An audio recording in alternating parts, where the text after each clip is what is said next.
400 cabs all in a row, but none of them for hire.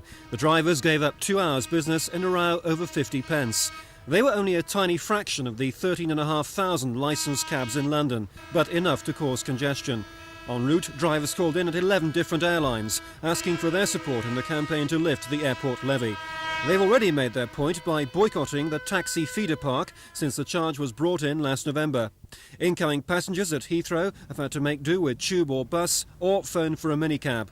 Cabbies say things will stay that way until the levy is scrapped or they get better facilities in return. It's a thin edge of the wedge. Everything is going against cab drivers. Our money's gone down. You've only got to look around London now. There's 20 cabs, one behind the other. You've got mini cabs picking up in front of you. You're licensed by the carriage office, you don't seem to be doing anything about it. They arrive at a strange airport looking for a taxi service and there isn't any. And the airport can't say that they're winning. There's no one's going to win. There's only one loser, that's the passenger. It's not a strike, this is drivers are withdrawing their services because they don't wish to pay to go to work. Yes, it's going to inconvenience the public, but how else does one get things over?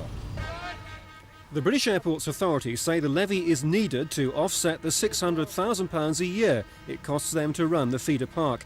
They say 50 pence a trip isn't much for cabbies to pay when the average taxi fare from Heathrow to central London is over £15.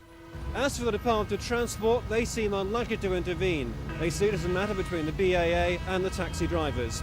John Andrew in central London for Thames News.